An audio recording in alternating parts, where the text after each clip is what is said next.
In five, four, three, two. A'udzubillahi minasyaitonirrajim. Bismillahirrahmanirrahim. Robbi a'udzubika min hamazati sayatin wa a'udzubika robbi ayahdurun. Robbi shrah li sadri wa yassir li amri wahlul 'uqdatam min lisani yafqahu qawli. Assalamualaikum warahmatullahi wabarakatuh. Alhamdulillahirabbil alamin. Segala puji-puji milik Allah Subhanahu wa taala yang atas rahmat karunia kasih sayangnya. Alhamdulillah pagi hari ini di hari perdana puasa kita kembali lagi kita belajar bersama di Fastabikul Khairat, tempat kita di mana membuka hati, membuka pikiran, dan bersilaturahim. Di mana alhamdulillah kita sudah bertahun-tahun untuk melakukan acara ini. Dan alhamdulillah kita setiap Sabtu gitu ya dengan konsisten untuk kita terus mengundang siapapun pembicara, guru gitu untuk kita bisa terus belajar. Dan alhamdulillah kita kembali lagi di awal Ramadan ini untuk berfastabikul khairat. Dan seperti biasa sebelum kita mulai akan ada pengumuman dari Ibu Kepala Sekolah kepada Bunda Isya, mangga dipersilahkan. Makasih Kang Abu. A'udzubillahi minasyaitonirrajim. Bismillahirrahmanirrahim. Robbi shrah li sadri wa yassir li amri wahlul 'uqdatam min lisani yafqahu qawli. Allahumma sholli ala sayyidina Muhammad wa ala ali Muhammad. Assalamualaikum warahmatullahi wabarakatuh. Bapak Ibu keluarga Fastabikul Khairat dimanapun berada, yang bahagia, lihat mukanya semua muka bahagia di hari pertama puasa ini, semua bercahaya, cie. Kata Kang Abu tepret bercahaya, katanya masih gibah. Tapi alhamdulillah kita hari ini seperti biasa ketemu lagi di sini untuk belajar bersama di sini dengan guru tetap kita, Kang Abu Marlo. Tapi hari ini kita kedatangan tamu lagi yang tidak jauh-jauh juga. Ini tuh semuanya tuh keluarga di sini tuh ya, keluarga besar. Ada Kang Denis. Terima kasih Kang Denis sudah hadir di sini, dan saya mungkin tidak berpanjang lebar karena lagi puasa, katanya nanti takut salah ucap, salah kata, mendingan diem aja. Kita serahkan lagi ke Kang Abu. Tapi satu yang saya mau sampaikan dulu, saldo. Kalau ngomong uang mah boleh speak up ya Kang Abu ya. Kalau ngomongin orang nggak boleh, kalau Boleh, ngomongin apalagi dibagi-bagi itu boleh banget. oh pasti dibagi-baginya. Oh, jadi sisanya sekarang saldonya sekarang sudah ada 10.719.742. Insya Allah nanti kita akan bagikan sebelum Lebaran ya. Insya Allah ini bisa manfaat untuk saudara-saudara kita di bulan Ramadan ini, dan semoga bisa terkumpul lebih banyak lagi di bulan Ramadan ini. Dan terima kasih kepada teman-teman yang sudah bersedekah melalui Fastabikul Khairat. Terima kasih banyak. Dan ibu-ibu, bapak-bapak, kalaupun ada anggota baru di sini tuh bebas berbayar ya. Tadi kita ngomong-ngomong uang ini bukan keharusan mau bersedekah melalui Fastabikul Khairat, tapi bila mau bersedekah bersama, mangga gitu. Kita punya 4 yayasan binaan. Tapi kalau mau di rumah saja silahkan gitu, mau sama orang yang terdekat yang ada di rumah, mangga gitu. Tapi mari kita sama-sama sebelum acara ini kita mulai berbuat kebaikan. Yang paling mudah itu adalah bersedekah. Mari kita sama-sama bersedekah sebelum menyimak acara pagi ini. Semoga acara ini akan membuat kesadaran kita bertambah dan bertambah lagi, dan membuat kehidupan kita lebih nyaman, bahagia, dan bermanfaat untuk orang banyak. Terima kasih semuanya sudah hadir di sini. Mangga Kang Abu, Kang Denis dimulai acaranya. Assalamualaikum.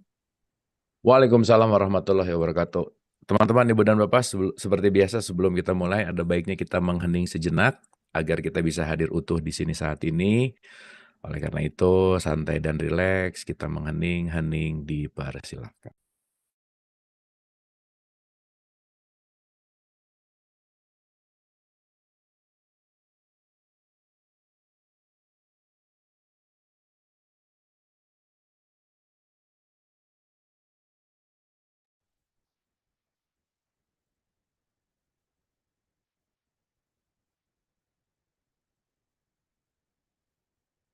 Selesai, terima kasih. Kita tepuk tangan juga buat kita semua. Hatur nuhun, semangat ya. Betul, tadi di hari pertama kita kita semangat, dan yang paling pasti Ramadan 2025 senantiasa different kind atau berbeda dengan Ramadan yang sebelumnya ya, bukan hanya jadi bulan pesta kuliner berbalut religiusitas gitu ya, bukan hanya kita sibuk dalam konteks makan dan minum gitu, tapi senantiasa kita apa ya, ada sesuatu insight yang menjadikan Ramadan ini something special gitu, terutama ada banyak kontemplasinya, ada banyak menyadari gitu ya. Dan pagi hari ini kembali kita akan ngobrol bareng yang sudah lumayan lama jadi adik saya, namanya Denis ya. Jadi kita tepuk tangan dulu buat Denis. Nis, apa kabar? Kabar baik, Kang Abu. Apa kabar, Bro? Ya, gimana hari puasa pertama? Mantap. Belum ada impact-impact lah ya, Belum. masih Belum. masih pagi lagi ya. Masih pagi lagi. Nah, sisa-sisa energi sahur masih banyak gitu ya Masih. kira-kira ya. Oke. Oke, pagi hari ini kita akan bicara seputar puasa dan energi dan mungkin nanti kita akan kaitkan dengan presence juga karena Dennis ini sekali lagi yang baru pertama gabung atau tahu praktisi dari mesmerism itu ya. Mesmerism itu nanti mungkin Dennis bisa mengulang sedikit apa itu mesmerism dan apa sih kaitannya sebetulnya dengan puasa, hening, present dan energi gitu. Nah, seperti biasa nanti akan ada paparan dan nanti kita akan tanya jawab. Silakan, Nis. Oke, thank you, Bro. Thank you, Kang Abu. Seperti biasa ya, selamat pagi Bapak Ibu, teman-teman semua. Seperti biasa kita bahas dulu dari esensi atau filosofi apa itu energi gitu ya. Jadi supaya terus makin lengket sama diri kita gitu, semakin satu frekuensi tentang apa itu energi. Karena ketika kita banyak memahami apa itu energi, itu akan sangat bermanfaat untuk kita bawa untuk kehidupan kita gitu. Jadi balik ke konsep bahwa apapun yang berada di alam semesta ini adalah semua medan gelombang elektromagnetik yang kita sebut dengan energi gitu ya. Apapun itu, diri kita energi, pikiran kita energi, nafas kita energi, oksigen yang kita hirup itu semua energi. Perbedaannya ada energi yang bergetar secara lambat, ada yang energi yang bergetar secara cepat. Itu yang membedakan ada yang terlihat dan ada yang tidak terlihat. Seperti oksigen tidak terlihat, tetapi kita bisa nikmatin, gitu ya. Oksigen kita hirup, kita menua, dan lama-lama pun kita tiada, gitu ya. Itu adalah sebuah paradoks kehidupan, gitu kan. Oke, jadi jika kita mengenal energi, sedikit banyak, perlahan kita akan mulai mengenal konsep kehidupan, gitu ya. Karena semua startnya dari sana, gitu. Starting point-nya dari sana. Mungkin agak sedikit juga bahas dulu tentang mesmerism ya, Kang Abu ya. Sedikit di depan ya, mungkin tadi agak disinggungkan. Nah, jadi mesmerism ini adalah sebuah teknik teknik lama, teknik kuno, turunan hipnosis, tetapi dengan pola yang berbeda. Mesmerism ini murni menggunakan energi manusia pada saat proses terapi ya, proses penyembuhan. Jadi mungkin kalau sering dengar hipnoterapi, mereka menggunakan verbal, ini kita turunan ilmu hipnosis yang tanpa kata-kata sama sekali, murni menggunakan energi. Kenapa menggunakan energi? Karena ketika ada masalah atau ada sesuatu dengan hubungannya dengan emosional manusia atau dengan perasaan atau dengan tubuh fisik, itu sudah pasti ada hubungannya dengan alur energi gitu ya, yang ada di dalam tubuh kita. Itu yang kita sebut dengan alur 7 cakra besar manusia gitu ya. 7 yang besarnya sebetulnya kalau banyak itu ya sampai tidak terhingga gitu ya, cakra-cakra kecil tubuh manusia gitu. Nah, ketika arus atau aliran energinya ada yang kurang harmonis berjalan, di sana akan terjadilah yang namanya sebuah hambatan gitu. Hambatan tersebut eh, bisa mempengaruhi kehidupannya, apapun itu, baik dari secara emosional, dari secara kesehatan, dari cara berpikir, mindset, pencapaian, dan apapun itu yang hubungannya dengan hubungan tarik-menarik ya, dengan kita sering dengar law of attraction ya, loa, loa gitu kan orang sering bahas tentang itu ya. Gitu. Nah, itu kenapa sih teknik ini adalah mereparasi tanda petik ya atau reinstall, restart, reboot energi manusia. Jadi default kembali ke pabrikasinya karena energi sejatinya manusia itu akan sangat tercemar ketika dia mendapati banyak sekali sebuah informasi, sebuah dogma, sebuah dongeng yang pada akhirnya hal-hal tersebut itu dipercaya menjadi sebuah belief ya. Dari belief ya hasilnya menjadi sebuah behavior gitu. Jadi kelakuannya yang dimana sebetulnya itu bukan dirinya gitu loh. Itu adalah kata orang lain, itu adalah informasi dari orang lain yang katanya itu benar gitu. Sehingga pada saat dia menjalankan, dia tidak dengan sejati dirinya, tetapi dengan informasi yang dia terima gitu loh. Gitu ya. Nah, terapi ini memperbaiki part-part tersebut, menguras ya energi, informasi, trauma, apapun yang sudah hinggap di pikiran tidak sadar manusia. Itu kenapa kita pakainya unconscious mind. Jadi lebih dalam dari subconscious, pakainya unconscious, pikiran tidak sadar manusia. Jadi bukan bukan pikiran bawah sadar lagi. Kenapa? Karena unconscious mind atau pikiran tidak sadar manusia adalah gudangnya atas energi yang tersimpan sejak dia ada di dalam kandungan usia 0 sampai hari ini gitu ya. Jadi semua energinya tuh terstorage di sana. So terapi ini membersihkan area tersebut gitu ya. Untuk apa? Untuk balik ke settingan default manusianya tersebut gitu. Yang dimana ya sebetulnya mereka semua basicnya ya bercahaya gitu. Cuman cahaya tersebut jadi tercover oleh sebuah memori dan emosi negatif. Itu kurang lebih seperti itu. Bahasan tentang mesmerism gitu ya. Oke, karena kita disangkut pautkan dengan momen puasa saat ini ya.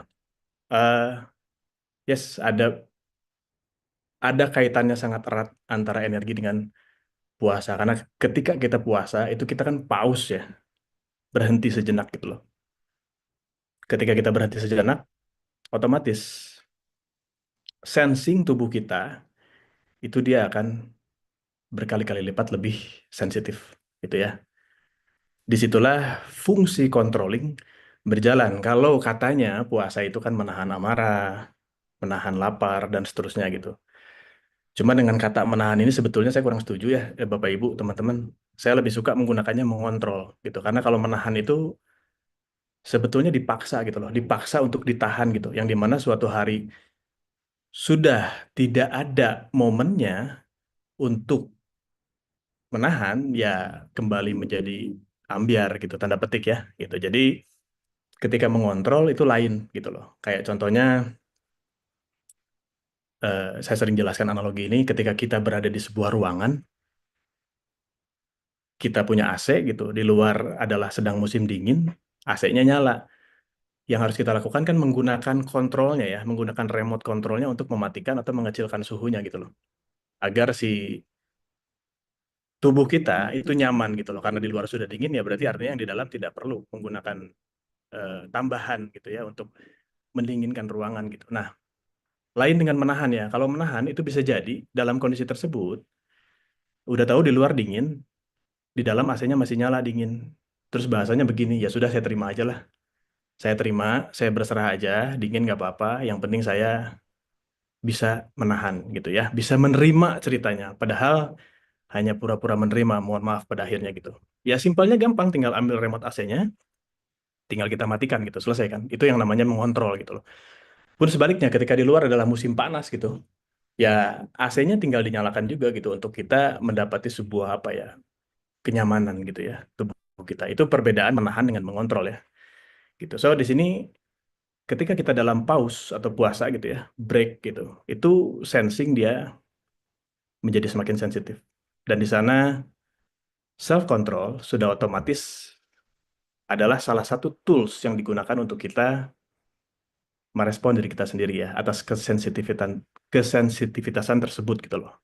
Ketika contoh kalau diajarinnya coba dijaga amarahnya, ya artinya kontrol kita yang harus disadari gitu loh tentang amarah tersebut. Coba dijaga makannya misalnya, ya kita mengontrol gitu. Ketika ada orang lain yang makan yang mungkin dia tidak sedang berpuasa gitu ya tanda petik, ya di sana nggak usah ada judging atau apa gitu kan, itu kan perihal mengontrol kan. Bisa jadi ada orang yang katanya diajarinya tentang puasa gitu, prasangkanya harus dijaga, tetapi ketika melihat seseorang makan gitu dia bisa judging, parah dia nggak puasa gitu, dia itu adalah setan gitu, tanda petik apa gitu ya bahasanya gitu. Itu kan sebetulnya jadinya makna pausnya tuh nggak ada gitu loh, puasanya justru nggak dapat di sana. gitu. Diajarinya prasangkanya baik-baik saja gitu ya, dikontrol, diolah gitu. Tapi melihat dikit orang yang mungkin apa ya, berpelukan lah di puasa atau apa segala macam, oh itu dia parah tuh apa segala macam, bla bla bla bla, itu yang memunculkan sebetulnya prasangka kita gitu kan, yang mengarah kepada lost control pada akhirnya gitu, bukan controlling gitu ya. Nah, kontrol di sini sangat erat kaitannya dengan yang namanya present moment gitu loh. Hadir seutuhnya saat ini gitu. Kenapa? Karena ketika kita hadir seutuhnya, ketika kita fulfill ada di sini seutuhnya, itu kita sangat mudah sekali untuk mengenali diri kita sendiri, untuk bermain bersama kontrol tersebut ya. Jadi kita membersamainya gitu. Kita tidak didominasi oleh sebuah emosi negatif, tetapi justru kita malah berkawan dengan mereka gitu loh. Kita bisa kontrol mereka gitu. Nah, apa sih present moment? Ya sering banget dibahas zaman sekarang tuh apa, here and now ya Kang Abu ya. Here and now gitu, here and now gitu selalu Hadir hadir utuh di sini hadir saat utuh, ini. hadir utuh di sini saat ini gitu, yang dimana dia tidak hadir di past, dia tidak hadir di present gitu. Di ya dia hadirnya di apa? Future maksudnya, dia hadirnya di present di saat ini gitu. Yang dimana didefinisikan dengan keenergian adalah ketika seseorang hadir seutuhnya, itu energi tubuhnya secara otomatis akan masuk ke dalam maksimum energi. Maksimum limitnya ke akses tuh ketika dia hadir seutuhnya. Tetapi ketika dia tidak hadir seutuhnya, itu energinya tercerai-berai, pecah ya. Contohnya seperti ini. Ini mohon maaf ya. Wujudnya, orangnya, tubuh fisiknya ada di kantor misalnya, tapi pikirannya ada di rumah. Itu sudah secara halus itu sudah memecahkan energi gitu. Itu kenapa bawaannya nih selama bekerja bawaannya lemas, selama bekerja bawaannya nggak mood, karena energinya nggak fulfill gitu loh, nggak mengisi dia gitu. Apalagi terpecah lagi ketika badannya ada di kantor, pikirannya ada di rumah, pikiran yang lainnya ada di pengen liburan. Itu makin pecah dia, ya. Mungkin jadi bisa dibagi menjadi 33,3% masing-masing gitu energinya. Itu makin pecah lagi. Ketika energi kita tidak 100%, itu sedikit banyak kita kesulitan melakukan apa yang ingin kita lakukan. Bahkan sampai di level eh, sulit untuk mendapatkan apa yang kita ingin dapatkan gitu loh. Kenapa? Karena energinya pun tidak penuh gitu loh. Seperti sebuah magnet kalau saya analogikan. Saya pernah bahas sama Kang Abu ini di podcast ya. Ketika daya magnet itu 100, dia akan sangat mudah untuk menarik yang 100, bahkan yang di bawahnya. 90, 80, 60, 40 itu sangat mudah sekali untuk dia tarik gitu loh. Tetapi ketika daya magnetnya 50, dia bisa menarik yang serupa, 50 bisa dia tarik. 60 masih bisa, cuman agak berat. 70 mulai itu copot-copot. Nah, ketika dia mencoba menarik yang di atas 70, katakanlah 100, itu dia tidak akan bisa menarik. Nah, ini sama seperti definisi energi sebetulnya. Energi yang bergetar di tubuh manusia gitu loh. Jadi present moment itu sangat penting untuk kita latih dengan cara yang simpel, sangat mudah. Sebagai contoh nih, saat ini kita sedang Zoom. Kita duduk di kursi masing-masing ya, mungkin atau di karpet atau di mana. Minimal rasain kita duduk di mana, itu sudah present. Ya. Lalu dengarkan mungkin si pembicara atau siapa itu sudah masuknya present. Ya. Tapi kayaknya yang present nggak banyak sini. Karena puasa ya, Bro ya. Karena karena Nanti pikirannya gangguan. di jam 6. Pikirannya di jam 6. Ini lihat jam terus gitu, maghrib, maghrib gitu. Nah, Jadi simple way-nya seperti itu. Latihlah untuk kita berada di mana, kita benar-benar merasakan ada di situ gitu loh. Kita duduk benar-benar rasakan, mohon maaf, pantat kita menduduki kursi, kaki kita menyentuh lantai. Tangan kita kalau di atas meja ya benar-benar di atas meja. Atau pakaian yang kita kenakan betul-betul menyentuh kulit kita. Itu sudah salah satu cara present yang sangat mudah gitu. Berkembang lagi, meditasi, ya itu sama untuk melatih sebuah present. Dengan yang paling mudah adalah merasakan nafas. Tujuannya merasakan keluar masuk nafas kan supaya kita fokus sebetulnya kan, hadir gitu loh kepada nafas tersebut. Jadi kita nggak kemana-mana gitu. Pada awalnya pasti kemana-mana, cuma lama-lama kita ke benchmark gitu, ke dalam sebuah frekuensi yang dimana ya kita hanya merasakan si keluar masuknya nafas gitu. Itu kan sebetulnya present gitu. Oke, masukin lagi ke sebuah ritual yang Muslim. Ya, kita dikasih 5 waktu yang wajib 1 hari gitu ya. Untuk present sebetulnya. Sebetulnya loh. Cuman nggak tahu benar-benar present atau enggak gitu kan. Ketika present kan artinya kita sedang masuk ke dalam gitu. Yang dimana bekal dari kita masuk ke dalam itu untuk merespon apapun yang ada di luar gitu loh. Itu cara latihannya kan. Jadi sering-seringlah kita ke dalam untuk kita merespon yang ada di luar diri kita gitu loh. Gitu ya. Jadi 5 waktu sehari sudah dikasih gitu. Ya kurang lebih kira-kira kan mestinya sih dapat gitu ya, dapat momennya gitu di 5 waktu itu gitu ya. Ya minimal dari 5 dapat 3 lah gitu untuk mencapai sebuah present moment gitu. Itu kurang lebih seperti itu. Jadi balik ke yang tadi, ketika kita present, energi kita 100%, kita bisa gunakan energi tersebut untuk apapun. Untuk misal nih, yang paling penting untuk diri kita sendiri dulu. Karena itu mencapai 100% itu ya sebelum orang lain ya kita dulu. Nah, habis itu baru kita bisa untuk gunakan katakanlah membantu orang lain. Katakanlah berbuat baik. Katakanlah apalagi ya, kalau saya di dunia terapi ya otomatis saya mau nerapi orang ya saya harus cepet dulu, harus 100% dulu gitu lah energinya untuk ketemu sama orang lain gitu. Gitu ya. Itu kenapa di metode terapi ini kalau 1 hari ada 2 klien, itu break dari klien pertama ke klien kedua. Kenapa? Saat break itu saya juga pause dulu gitu loh, puasa dulu tanda petik ya, untuk mengisi dulu, Hmm. untuk mengisi daya dulu gitu, untuk nanti yang selanjutnya. Supaya apa? Supaya ya maksimal gitu ya, supaya mendapatkan hasil yang maksimal dengan energi yang fulfill gitu. Oke, kita garis bawahi yang tadi ada bahasa here and now, Kang Abu ya, artinya hadir saat ini gitu, tidak di masa lalu, tidak di masa depan, tidak di past, tidak di future gitu. Nah, tapi ini saya butuh garis bawahi. Kalau di dunia terapi, ini past ini mempengaruhi cara seseorang present, ya. Masa lalu mempengaruhi cara seseorang present. Faktanya apa? Saya banyak sekali mendapatkan klien, ketemu sama klien, mereka bercerita, saya udah coba untuk hidup hadir here and now, tapi kenapa ya sulit, Kang gitu loh. Tetap sulit gitu loh, tetap semua bayang-bayang muncul, semua kekhawatiran muncul, semua rasa takut muncul, baik kekhawatiran di belakang maupun kekhawatiran di depan tuh semua muncul gitu loh. Nah, ini konteks yang berbeda Bapak Ibu, teman-teman sekalian. Bahwa semakin banyak luka di masa lalu, semakin mempengaruhi hidup kita di masa sekarang gitu loh. Ya. Jadi luka masa lalu, kalau lukanya tidak diobati, tidak disembuhkan gitu, dia akan terus bergetar di sana dan dia akan menarik diri kita selalu ke ruangan tersebut gitu loh, ke ruangan masa lalu tersebut gitu. Itu kenapa mau dicoba pun sulit gitu, mau dicoba sulit bisa, tapi kadang-kadang banyakannya persentasenya lebih ke buyar gitu loh, tanda petik ya gitu, tidak present, sulit untuk present gitu. Nah caranya ya simpelnya adalah di tanda petik disembuhkan dulu gitu lukanya gitu loh. Dengan cara apa ya? Dengan cara sering-sering masuk ke dalam gitu ya. Sering-sering merecall perasaan saya tuh sesungguhnya seperti apa gitu loh. Punya kejadian di masa lalu tuh sebetulnya perasaan saya tuh gimana sama kejadian tersebut gitu. Karena banyak orang nih, mohon maaf ya, saya sudah mengubur masa lalu saya. Saya sudah melupakan masa lalu saya. Itu suatu hari meledak semua. Suatu hari dia akan menguap, akan bau. Yang lebih tepat atau yang benar adalah bukan mengubur atau melupakan, tapi kita menguraikan gitu loh, mengeluarkan itu gitu loh. Kayak ibaratnya kalau kita duduk nih sebelah kita ada tong sampah gitu ya. Terus bau, dia mengeluarkan bau tidak sedap gitu. Kita duduk di dekat tong sampah tersebut.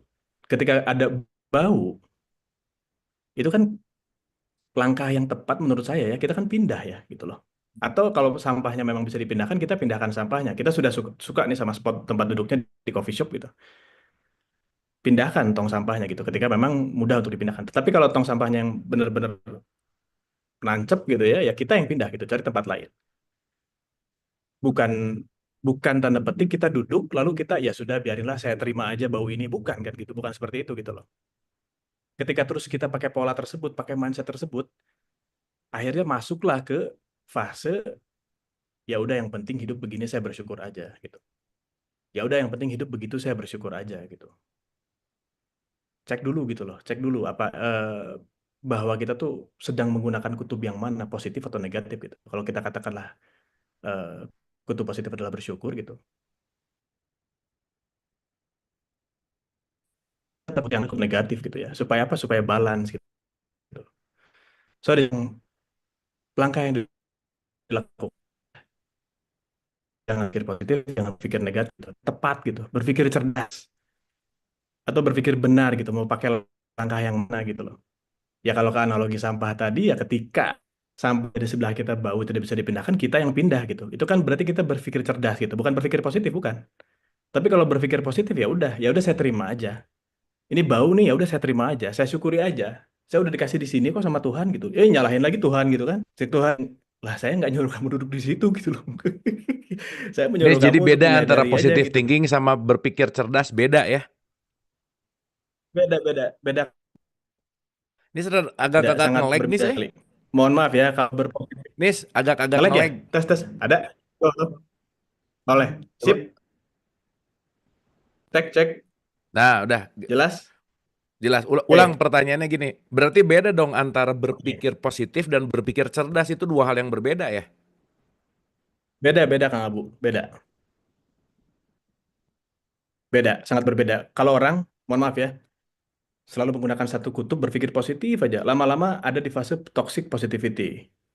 Hmm. Itu lama-lama ya, lama-lama. Tapi kadang-kadang tidak merasa sih. Wah, nge-lag nih. Itu toxic. Tapi tahu-tahu lama-lama energinya habis aja.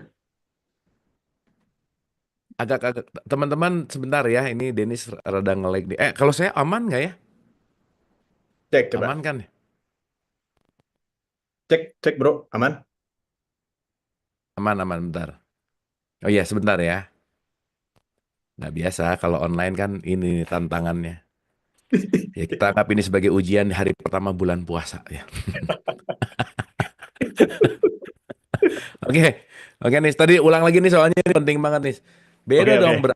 antara kita positive thinking sama berpikir cerdas gitu, smart, smart gitu beda ya. Beda, beda Kang Abu. Nah Beda. coba Sangat berbeda. diurai lagi nih, sini menarik soalnya nih. Diurai. Oke, ketika kita balik ya ke analogi tadi, ketika kita berpikir cerdas, ketika tahu nih di sebelah kita ada tong sampah, ya kita pindah itu berpikir cerdas. Orang berpikir positif, mohon maaf nih ya, bisa jadi ya sudah saya positif thinking aja lah, nggak apa-apa sampah itu bau saya terima gitu loh. Ya, kurang lebih seperti itu. Yang lama-lama apa? Sebetulnya kan dalam kondisi tersebut itu dia sudah masuk ke fase yang namanya toxic positivity gitu kan. Ceritanya positif tapi toxic gitu. Jadi nggak kerasa Oke. gitu. Itu tipis, tipis. Kalau kalau berpikir cerdas, kita tuh bisa menggunakan atau memanfaatkan dua kutub tersebut gitu loh. Contoh, ketika ada orang yang sudah tahu pernah menipu kita, lalu orang tersebut datang lagi sama kita misalnya. Nah, orang yang berpikir positif cenderung ya udah biarin lah, kasihan, saya bantu aja deh, hitung-hitung saya ngebantu. Nah, ada tanda petik ya, hitung-hitung saya ngebantu gitu loh. Ya, pakai Hitung-hitung itu gitu. sedekah ya. Hitung-hitung sedekah gitu, hitung-hitung Ya berarti udah hitung-hitung. hitung-hitung, hitung-hitung ya. Bener sih, banyak sih yang gitu nih saya. Makanya, hitung-hitung sedekah, hitung-hitung membantu gitu kan dan seterusnya. Jadi hitung-hitungan dong, berarti transaksional gitu sifatnya ya bersedekahnya gitu kan. Nah, ketika tahu nih pernah ada track record dia menipu gitu ya, lalu datang lagi. Ketika kita masuk ke dalam present moment gitu ya, untuk mengkaji ini harus langkah apa nih yang harus kita ambil gitu. Nah, disitulah pikiran cerdas muncul muncul Kang Abu, bahwa saya akan menolak ini dengan cara saya gitu loh. Tetap ada caranya nolaknya gitu. Ya, contoh katakanlah ya kamu, saya nggak bisa bantu lagi gitu. Apa adanya aja karena sebelumnya pun kamu puan prestasi lah katakannya, atau kamu nggak sesuai apa yang kamu janjikan gitu. Saya nggak bisa bantu lagi. Kenapa? Karena di balik itu kita juga lagi ngasih pelajaran sebenarnya sama orang itu gitu loh kan. Hmm. Ya, yang kalau Tapi orangnya itu mau dapat sadar. banget nih saya. Tadi dapat banget saya. Ada orang gini nih jadi inget nih. Aku tuh ya udah mengikhlaskan lah ya. Gitu ngomongnya nih. Ya, Terus ya hitung-hitung sedekah lah. Tadi ikhlas ya. Tadi terakhirnya tapi hitung-hitung. Nah itu suka nggak sadar orang ya. Itu bener ya. Hitung-hitung sedekah lah. Ya padahal hitung-hitung. ngomongnya Berarti bener sih. berarti artinya kan tidak di fase ikhlas yang sesungguhnya ya Kang Abu ya. Karena pada akhirnya ada embel-embel itu. Kayak contoh, eh udahlah biarin biarin saya udah lupain masalah itu kok apa gini. Meskipun saya sakit hati nggak apa-apa lah. Nah, itu kan kalimat yang menjebak sebenarnya. Meskipun saya sakit hati tapi nggak apa-apa lah.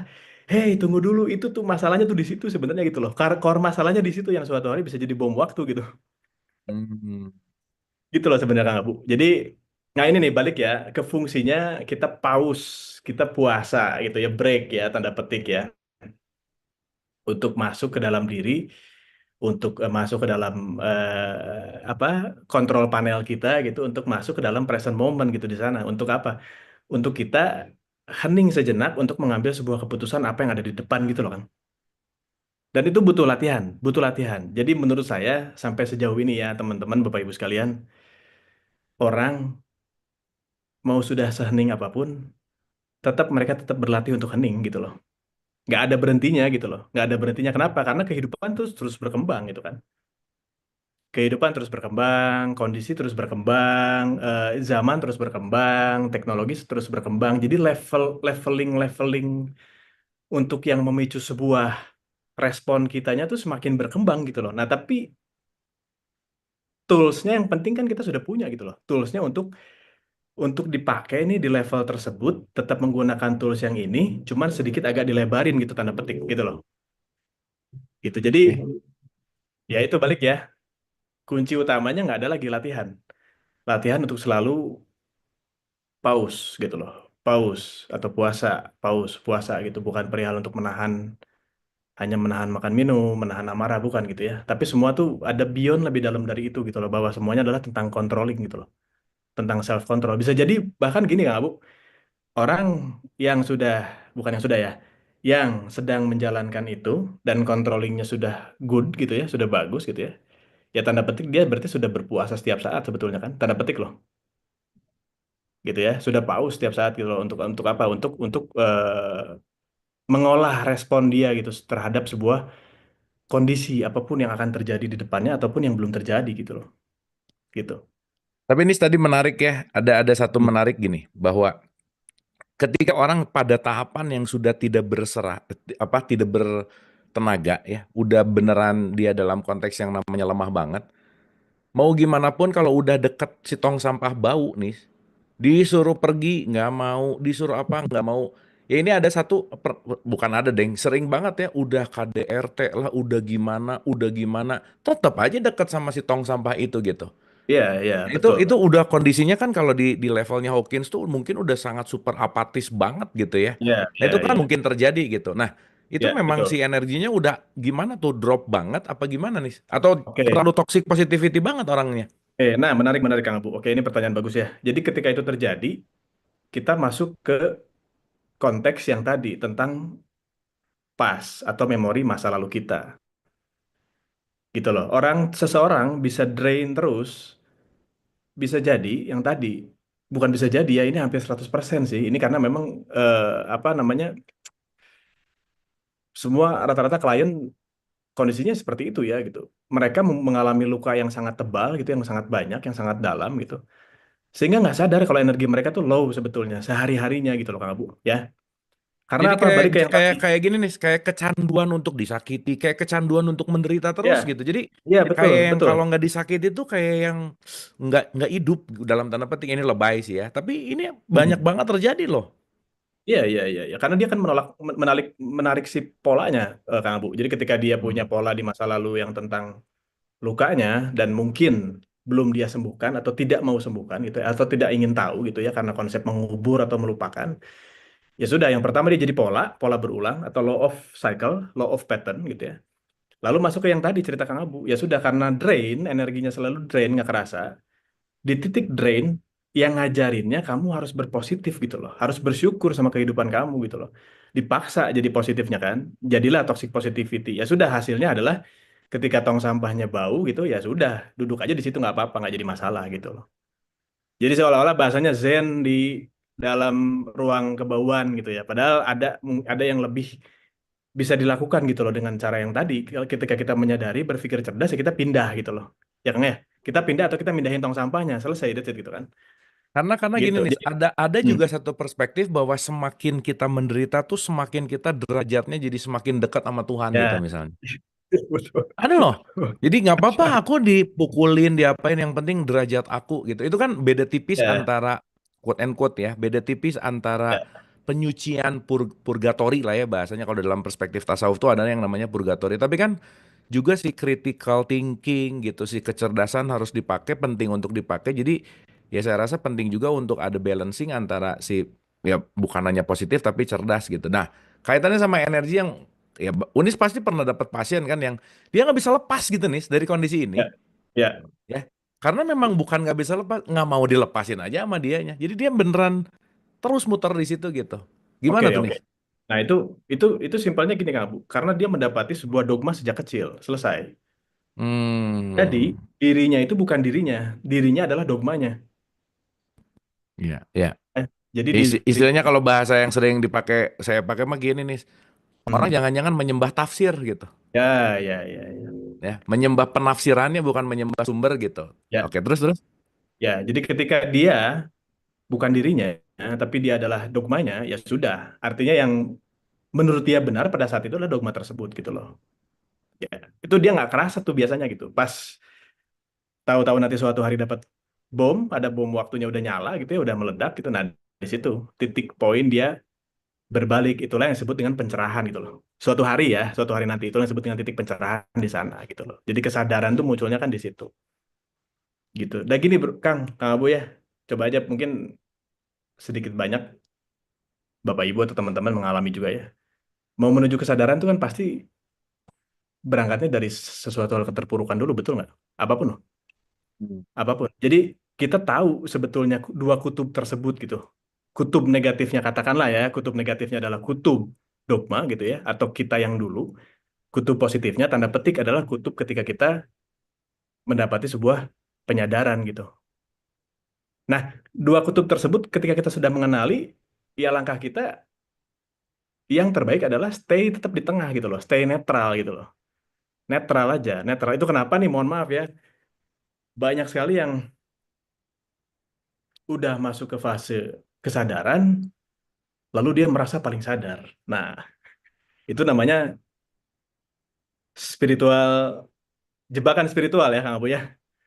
Gitu loh. Hmm. Dia ngerasa saya sudah bisa kontrol nih. Ngelihat orang yang nggak bisa kontrol, dia bisa meremehkan. Nah, itu ketika dia tidak di titik netral gitu loh. Jadi ketika kita Oke. sudah mengenal dua kutub ini, tetap kita kita tuh kita tuh kalau di eh, apa eh, kurva keenergian itu, Bro, Kang Abu kalau nggak salah ada tuh ya, yang hijau sampai ke apa segala macam, ada spiritual, ada sadness, ada apa segala macam, death, apa emptiness segala macam. Nah, itu ada tuh yang 2,5 kalau nggak salah angkanya, itu titik netral. Nah, kita stay di sana. Supaya apa? Supaya kita bisa lihat ke atas, kita bisa lihat ke bawah gitu loh. Hmm. Gitu. Karena kebanyakan gini, orang spiritual kadang-kadang semakin spiritual dia semakin merasa spiritual gitu loh. Jadi dia lupa di tengah-tengah gitu ya. Lupa di tengah-tengah.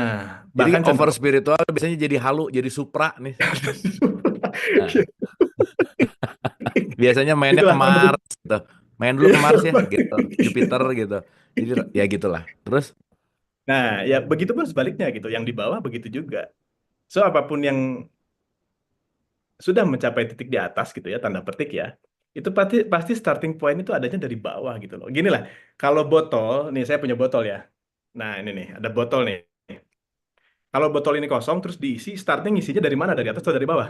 Dari bawah pasti, pelan-pelan naik ke atas gitu loh. Ya, jadi hmm. pasti ada bottom dulu gitu loh. Dari bottom baru dia masuk ke yang paling top gitu loh. Nah, balik kalau konsep Oke. saya ketika bottomnya dapat, topnya dapat, dapat gitu kita tetap jangan terlalu penuh, jangan terlalu kosong gitu, santai aja gitu. Jadi tanda petik apa di titik netral ya gitu. Gitu kurang lebih. Jadi kalau Nis, bahasanya apa yang tapi jadi penasaran nih, belok dulu dikit ya. Belok dulu dikit ya ya. ya. Kan, Oke oke.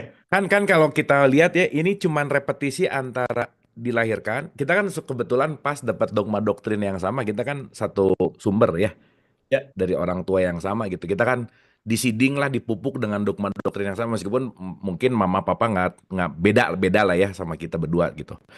Nah, ya. cuman jadi ngelihat satu siklus bahwa dilahirkan, terdogma, menderita, bangkit, cerah. Dilahirkan, terdogma, bangkit, cerah. Itu repetisinya gitu aja terus, bener nggak nih? Ya kurang lebih seperti itu Kang Abu. Pembersihan ya. Nah, ini untuk kita seru-seruan aja nih. Dulu Hmm. titik derita Uni sampai titik gini apa gimana sih?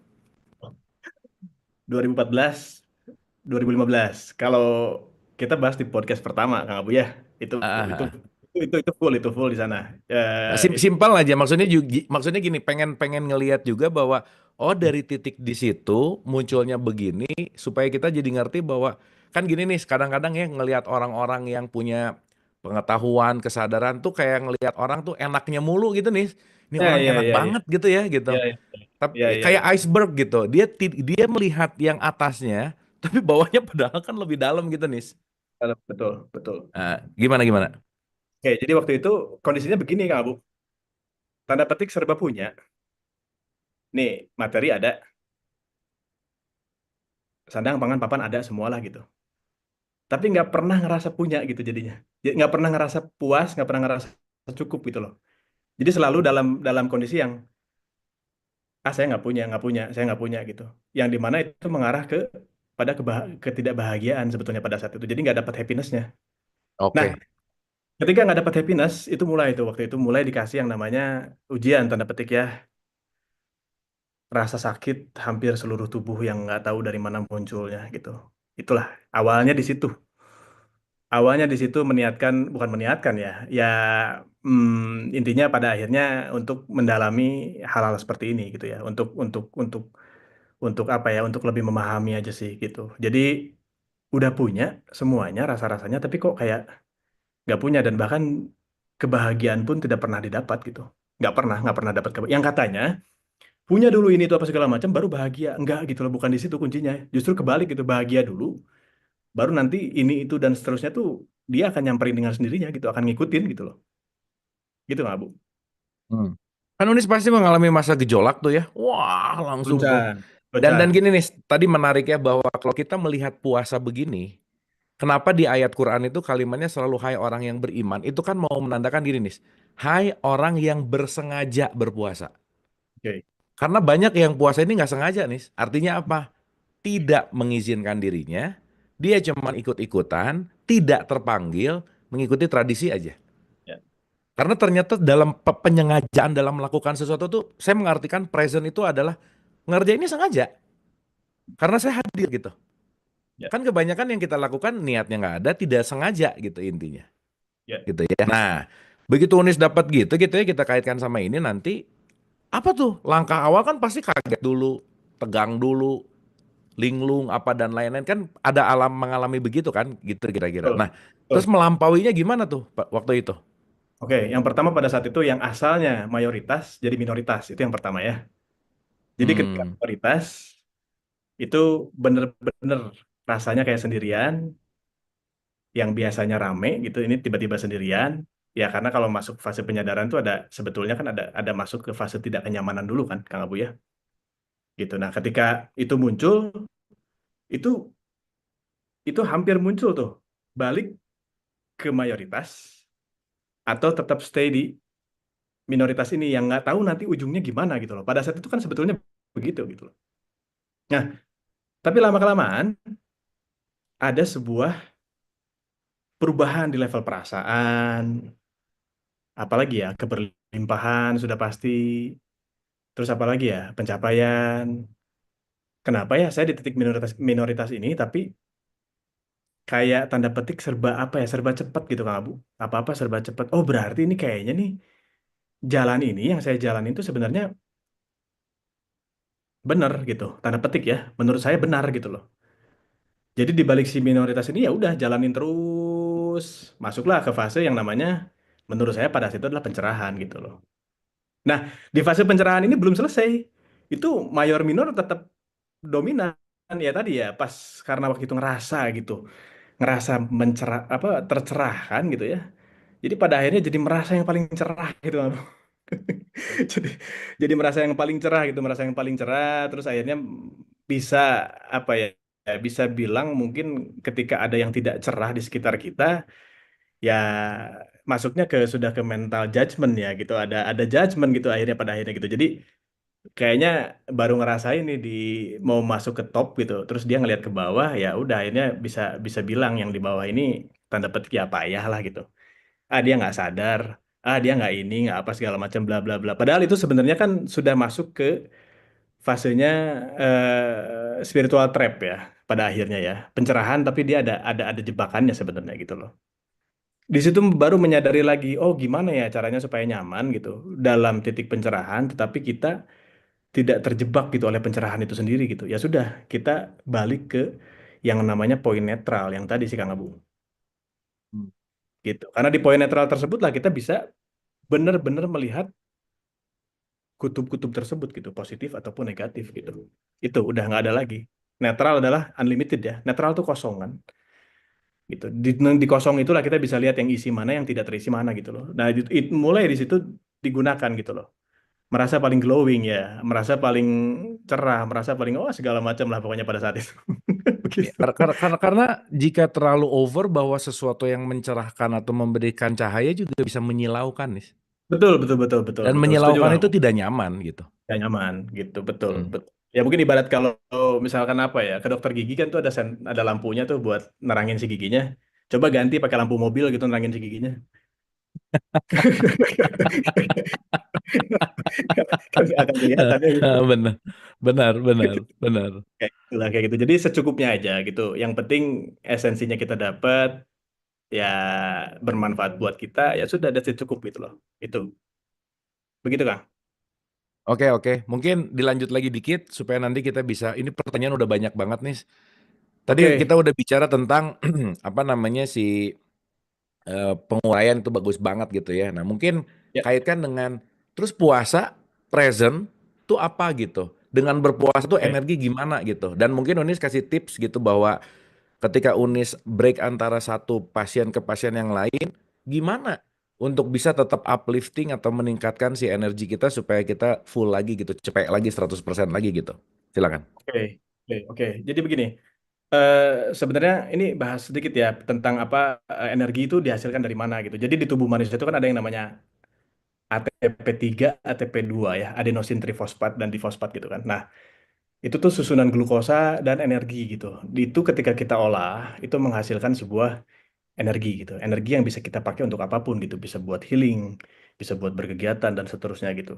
Nah, ketika energi tersebut sudah terpakai, untuk mengisinya kembali, salah satunya adalah dengan kita mengakses yang namanya present moment itu, present moment tersebut gitu.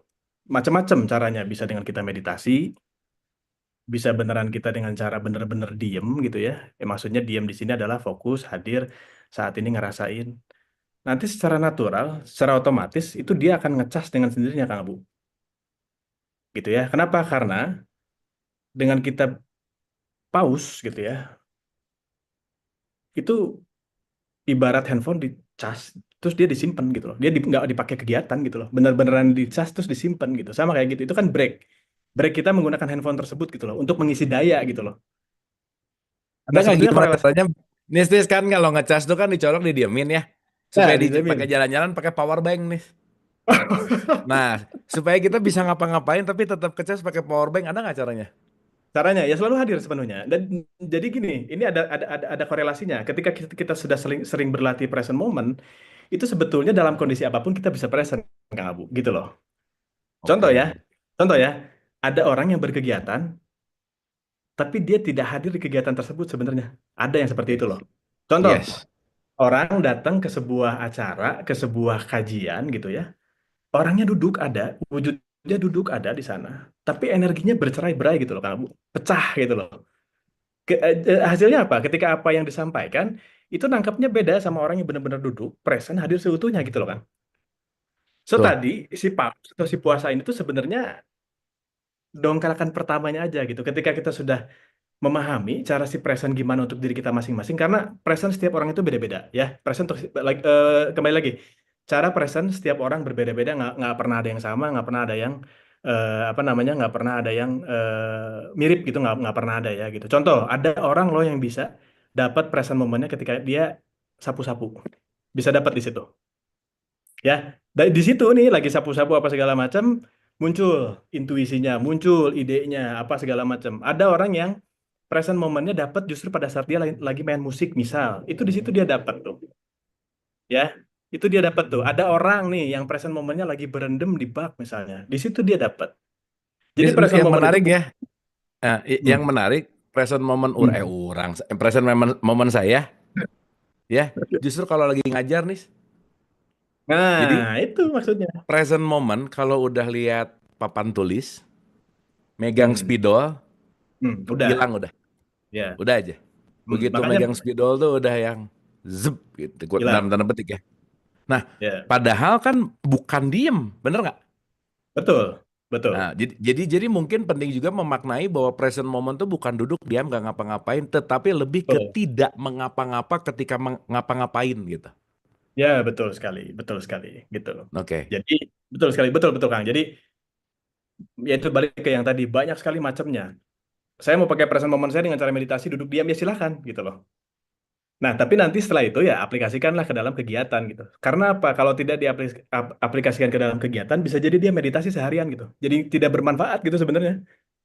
Hmm, bener. Aku Gitu ya. Jadi pura diam aja. Dan tapi itu cocok buat yang mau cepat buka puasa sih kali ya, nggak kemana-mana. Jadi aku kuat gitu. Mungkin tidur bangun jam 3 gitu ya, misalnya. Terus present puasa cuma 2 jam, makan nanti sahur lagi.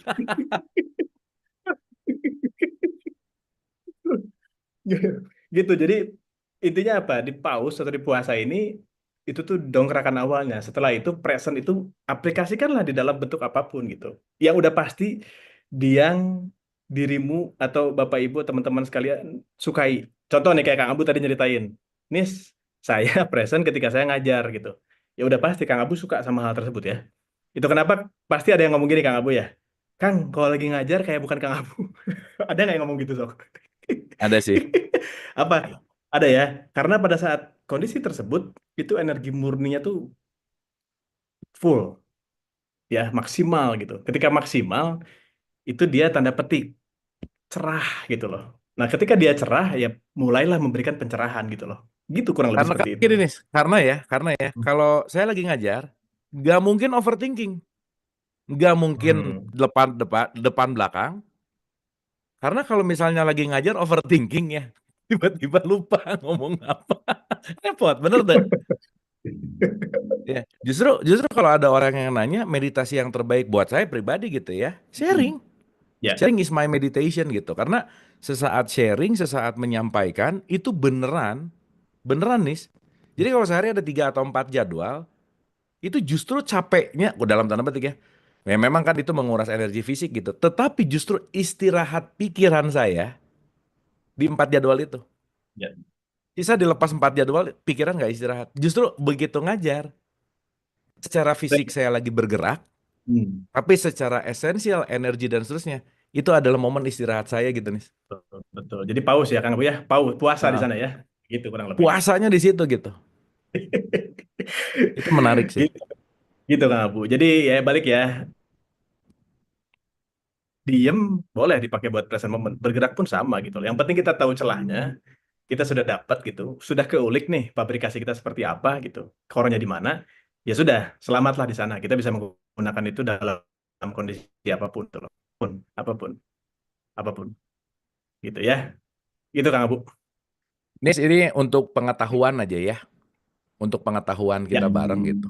Sorry. Salah, salah. Untuk kita tahu, jadi gini Nis. Kenapa di bulan Ramadan itu ada imsak Nis? Hmm. Kenapa di bulan Ramadan itu ada sahur Nis? Ya, Oke. nih contoh. Si Kunis rada ngaji seetiknya supaya nih ya.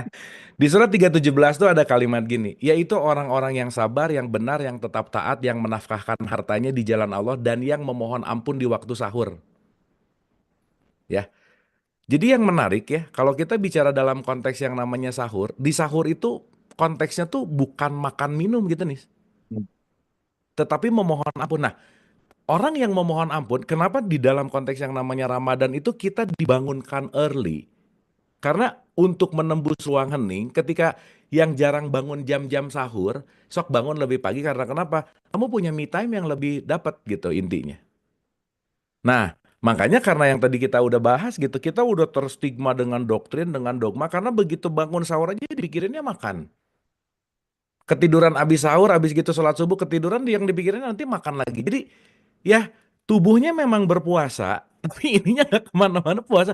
Makanan, minuman, makanan, minuman. Makanya nih imsak tuh bukan sirine waktu sahur berhenti, bukan. Imsak dalam bahasa Arab itu artinya dipegang gini nih. Jadi maksudnya apa? Sesaat bangun pagi lebih awal ketika kita contemplate, meditate, si present momennya dapat, pegang erat-erat tuh present momennya. Nah, disitulah start dari puasa gitu nih. Oke. Keren sebenarnya nih puasa teh nih. Keren, keren, Cuman keren, nggak keren. ngerti jadi hoream, jadi malas gitu. Kenapa? Karena alah bangun pagi. Tapi balik lagi sih, ujung-ujungnya memang kan kalimatnya juga untuk hai orang yang terpanggil kan. Ya, Makanya keimanan itu poinnya adalah di mana seseorang punya nomor satu pengetahuan dulu gitu. Sok, ingat betul, nggak kita waktu disuruh puasa disuruh sholat nggak dikasih pengetahuan, pokoknya sholat ya bener tuh. betul, betul, betul. Iya kan? Pokoknya katanya dulu mama papa gitu ya, nggak jarang lah gitu ngasih ini reasoningnya, ini kenapanya, ini kritikalnya, yang penting aja. Nah, yang tadi Unis bilang sih dan ini sangat menarik, ketika dogma dan doktrin itu menjadi sebuah program, itu akan mengacaukan energi, betul nggak nih? Betul, betul sekali Kang Abu. Energi murninya jadi nggak ada. Hmm, Jadi nggak oke. ada. Ya Energi itu sih, murninya terkontrol. pengen ngerespon itu aja bahwa jadi pengingat bahwa ternyata being present itu adalah makna dari imsak gitu nih. Iya, iya. Ya, Oke. mengimsakan diri itu artinya ya present gitu, hadir utuh gitu. Gitu. Nah, cuman yang jadi pertanyaan tadi Unis bilang bahwa si puasa ini kaitannya sama energi. Puasa kan tapi jadi nggak nyaman nih. Hmm. Benar nggak? Ya. Puasa jadi nggak nyaman, lapar lah apa, terus pikiran jadi sibuk. Nah, gimana cara melampaui ketidaknyamanan ketika berpuasa dengan kesibukan, Hmm. sementara ya gimana mau present orang puasa lemas lah, dan Oke. seterusnya lah. Yang Oke. konteksnya adalah nggak nyaman gitu gimana? Ya, ya di situ justru di balik dia laparnya, menahan emosinya, menahan ya, tanda petik gitu ya. Kontrol di sini yang lebih besar daripada semuanya gitu kan. Kontrol Hmm. diri. Nah, kontrol diri itu adanya di level present moment itu, Kang Abu. Balik ke situ gitu loh. Jadi justru si present moment itu tuh dipakainya terus-menerus, Kang Abu gitu loh. Dipakainya terus-menerus gitu. Bahkan kalau tadi Kang Abu bilang ya sejak imsak kita di situ present gitu kan. Ya nanti pas habis buka apa segala macam juga si present tersebut udah dipakai. Habis 30 hari Ramadan juga dipakai gitu loh. Buat latihan aja gitu loh. Jadi sebetulnya tools tersebut itu kan 1 tahun sekali dalam 30 hari itu dipakai untuk melatih itu gitu kan. Jadi ya selanjutnya sebetulnya yang 11 bulan berikutnya kan untuk dipakai terus gitu kan tools tersebut gitu. Si tools present ini gitu loh Kang Abu. Gitu. Jadi balik ke present sebetulnya intinya. Dikontrol gitu loh. Oke. Untuk orang awam nih, ini ada Ya. 8 pertanyaan yang sama nih. Termasuk saya pengen Hmm. nanya ini pas kebetulan 8 DM Oke. yang sama. Ya. Gimana cara Kang Denis untuk melakukan present moment dan gimana cara melatihnya? Karena aku sudah berulang-ulang berlatih selalu Hmm. terbawa ke masa depan dan ke masa lalu. Dan itu Oke. sangat membuat aku apa namanya tersiksa gitu bahasanya. Silakan. Oke, oke. Ini jawab pertanyaan langsung aja, Kang Bu ya. Kalau ini ada korelasinya sama luka batin, sama dogma, gitu ya. So balik ke yang tadi, ketika dogmanya terlalu kuat, luka batinnya terlalu kuat, mereka akan bergetar di dalam tubuh dan mereka akan selalu menarik diri kita ke masa lalu, gitu ya. Kita Jadi setiap khawatir tentang dogma dan ketakutan tuh dia ada kayak getaran yang ada beneran getarannya, gak nyaman gitu kira-kira ya. nyaman, ya, getaran energi ya, dan dia akan menarik kita selalu ke masa lalu. Ketika kita ketarik ke masa lalu, sudah pasti kita tidak ada di masa sekarang. Bahkan kita bisa memikirkan jadinya ke masa depan gitu loh. Jadi loncat-loncat Kang Abu. Nah, kalau ini konteks ini agak berbeda ya. Memang kita harus menyadari dulu ada luka apa di masa lalu kita gitu loh. Ini Oke. seperti yang tadi saya bahas agak awal sebetulnya ketika ada orang sudah mencoba, ini seperti klien-klien saya juga sih. Ada orang sudah mencoba untuk present, tapi kenapa selalu buyar gitu loh, selalu terganggu. Yaitu kita mesti cek, bisa jadi itu masa lalunya terlalu luka gitu loh. Masa lalunya terlalu terlalu pahit gitu ya, tanda petik ya. Gitu. Jadi ketika dia terus bergetar dan dia tidak disembuhkan, ya terus dia akan menarik dirinya akan ketarik terus ke masa tersebut gitu loh. Jadi ini mesti dicek dulu kalau ini gitu. Tapi minimal minimal dicoba untuk selalu dilatih ya teman-teman ya, bapak ibu sekalian gitu. Dilatih apa? Dilatih yang seperti tadi, hadir saat ini. Kalau beneran kita lagi duduk ya kita duduk di sini. Beneran rasain tubuh kita itu menyentuh kursi kita gitu loh. Rasain pakaian yang kita kenakan itu benar-benar menyentuh kulit kita gitu. Latihan terus menerus, sering-sering ke dalam dan seterusnya. Atau yang pernah kita bahas di kajian sebelumnya, lakukan journaling, tuliskan perasaan apapun yang tidak enak dan seterusnya. Itu mulai bisa mengurai gitu loh. Kalau mau cepat ya terapi, cari profesional. Lagi-lagi saya informasikan, silahkan cari profesional. Banyak sekali profesional di mana-mana gitu loh saat ini gitu ya. Mau tiba-tiba ketemunya sama saya, silahkan gitu loh. Mau ketemu sama profesional siapa, silahkan gitu. Itu dibutuhkan sih.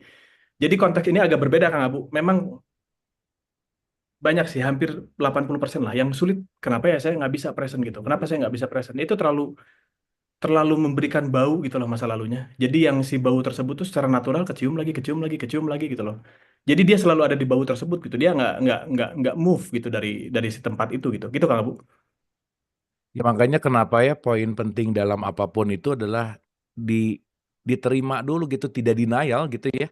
Ya, ya, ya, ya, betul diterima dulu. Ya karena Betul, kan betul. denial itu yang ngebuat aku nggak apa-apa kok, aku oke-oke aja kok gitu. Yang akhirnya denial itu dia tanpa sadari punya luka, belajar meditasi. Tapi ini di Patanjali meditation ya, di ajaran Patanjali, emang meditasi itu levelnya 7 loh nih. Oke, Jadi nggak bisa orang tiba-tiba duduk meditasi, nggak bisa nih. oke, Level paling bawah apa coba? Berbuat baik dulu. oke. Berbuat baik, berdharma. Jadi kalau tiba-tiba orang mau belajar meditasi, set, langsung duduk belajar. Tapi dia nggak ada pondasi-pondasi dari 6 level di Patanjali ya. Tapi ini make sense sih. Makanya di Fastabil Khairat itu kan di surat 58:12 Quran tuh kalimatnya gini nih. Kalau kamu mau mengadakan pembicaraan khusus dengan Rasul gitu ya, ya bersedekah dulu gitu. Makanya hal-hal kebaikan itu sangat membuat juga konteks di mana ya balik lagi konteksnya adalah present. Nah, kaitannya nih, apa kaitannya kebaikan dengan energi nih? Gimana tuh? Oke, ini menarik Kang Abu. Ini ada dua tipikal. Ini agak dibedah ya, lebih dalam ya. Hmm. Ada orang yang berbuat baik karena memang natural berbuat baik. Ada orang yang berbuat baik karena ingin terlihat berbuat baik. Itu sudah dua hal yang berbeda Hmm. tuh. Ya, berangkatnya dari mana aja sudah menghasilkan energi yang berbeda, Kang Abu. Gini, Oke. ini ya, ketika orang berbuat baik, secara natural, itu ketika dia berbuat baik tersebut, itu akan mengisi kembali energinya kepada kita. Itu natural. Ya, natural, ketika natural. Tapi, ketika Tar, berbuat berbuat baik yang natural tuh gimana indikator parameternya? Ini tipis kan? munculnya dari hati, munculnya dari hati. Semua indikatornya ada di Hmm. level kecerdasan. Bukan berpikir positif, bukan berpikir negatif. Cerdas, berpikir berpikir cerdas, balik ke situ. Gitu loh. Kebaikan Contoh, dengan kecerdasan berarti ya, aware. betul sekali, betul sekali. Ini nih menarik menarik. Jadi ke trigger. Ada satu kondisi klien. Ini saya ceritain di sini ya. Saya punya klien datang ke sini, bapak-bapak. Itu dia cerita, Kang, saya tuh diajarkan sejak kecil harus berbuat baik. Oke, sampai sekarang tuh saya ngerasa gini, Kang, katanya. Saya pernah papasan, saya lagi pakai mobil nyetir, saya papasan sama pemulung yang bawa karung gitu ya. Nah, ketika saya papasan, itu saya sudah keburu jauh tuh. Ketika saya sudah jauh, itu badan saya shaking, dia bilang, bergetar. Saya nanya, Bapak kenapa bergetar?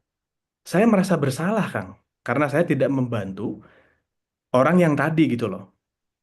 Kang Abu, saya jawab gini, Kang Abu, Pak, kalau Bapak sampai levelnya bergetar ketika Bapak tidak berbuat baik, artinya Bapak sedang tidak berbuat baik kepada diri Bapak sendiri. Selesai. Hmm. Gitu loh. Kuncinya di situ, Pak. Dia bilang, lah kenapa? Bukannya kita diajarkan harus berbuat baik? Ya, betul. Tapi kita harus berpikir cerdas untuk kita berbuat baik gitu loh. Contohnya gini, Pak. Ini mohon maaf ya.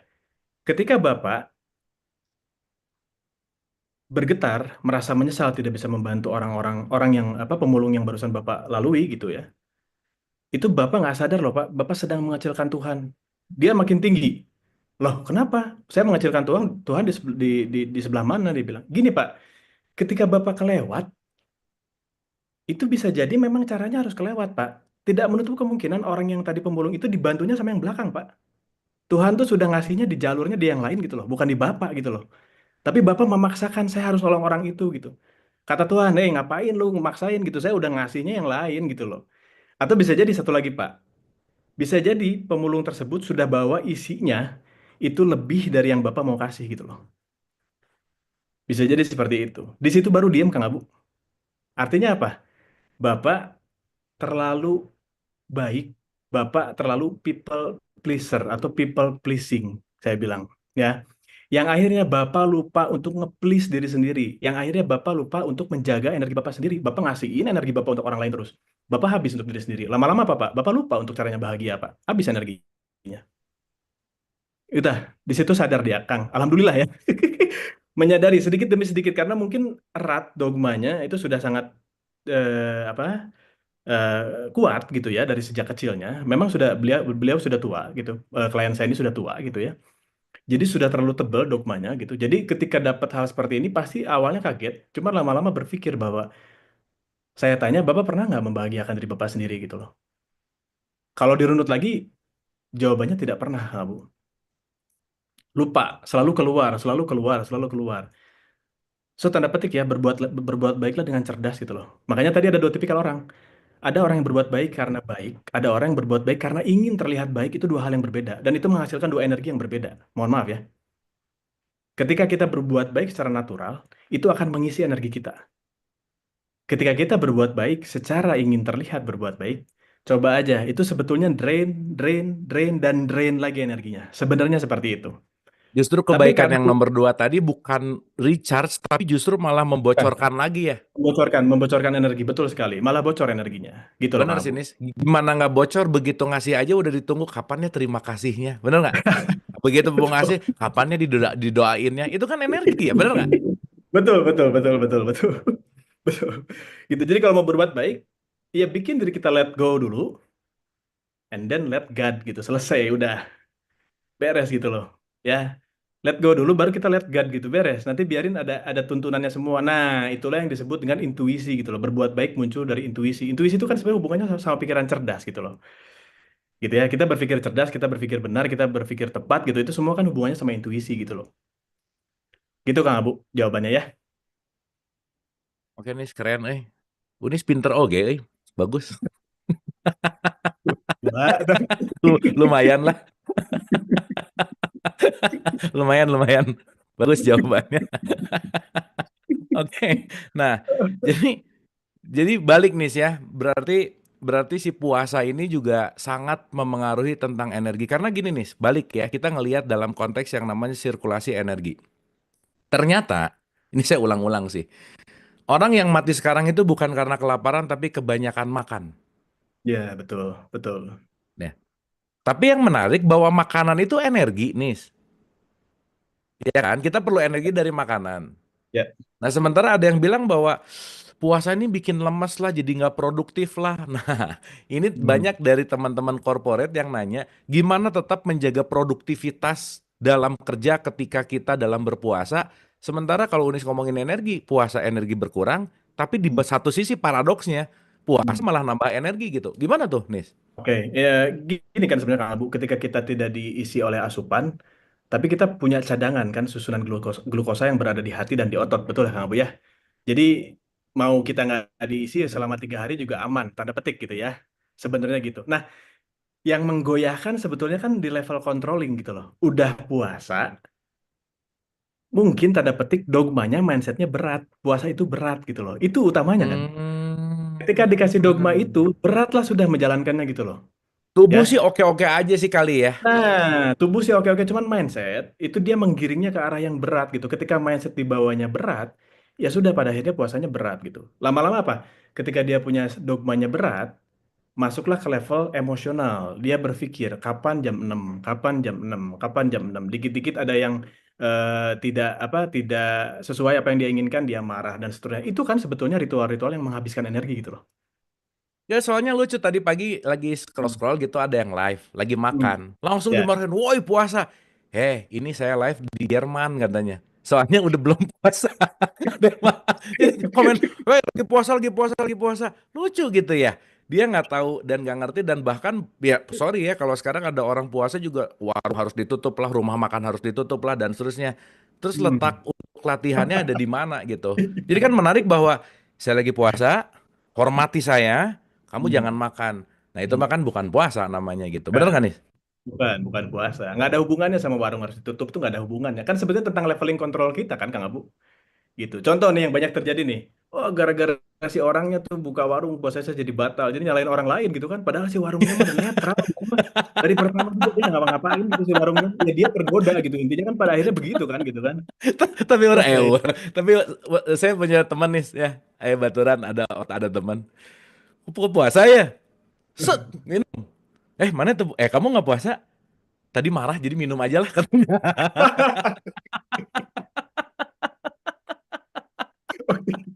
Terus ke warteg.